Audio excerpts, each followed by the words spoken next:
Hello, তোমাদেরকে একটা video দেখাচ্ছি। এই ভিডিওটা হচ্ছে কোথাকার, সব কমেন্ট করে জানাবে। সবাই কমেন্ট করে জানাবে ভালো ভিডিও। সবাই একটু ভেবে দেখবে, শেষ পর্যন্ত ভিডিও দেখবে তোমরা, কমেন্ট শেয়ার করবে। কিন্তু এটা বীরভূমে বেটে অবশ্যই লাইক কমেন্ট শেয়ার করবে। ভিডিওটা শেষ পর্যন্ত দেখো। তোমাদেরকে একটা ড্যাম দেখাচ্ছি, ড্যাম দুরাজপুরের ড্যাম। দুরাজপুরে সবাই ঘুরতে আসো, সবাই ফটো তুলতে আসো, ভিডিও বানাতে এসো। সবাই এই দুরাজপুরের ড্যামটা দেখে যাও। এখানে বহুত হাঁস আছে, কিন্তু এই হাঁস মারতে গেলে ফাইন করবে।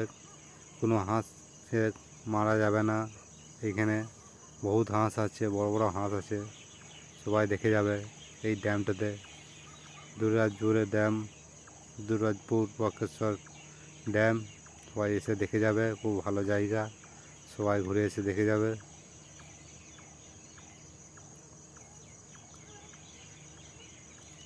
ভিডিওটা লাইক কমেন্ট শেয়ার করবে সবাই। আর ভিডিওটা সবাই শেষ পর্যন্ত দেখবে তোমরা, তাহলে বুঝতে পারবে কোথাকার ড্যাম। খুব ভালো ড্যাম, বড় বড় হাঁস আছে এখানে, খুব ভালো দেখার সিন আছে। তোমরা আসবে, সবাই দেখে যাবে।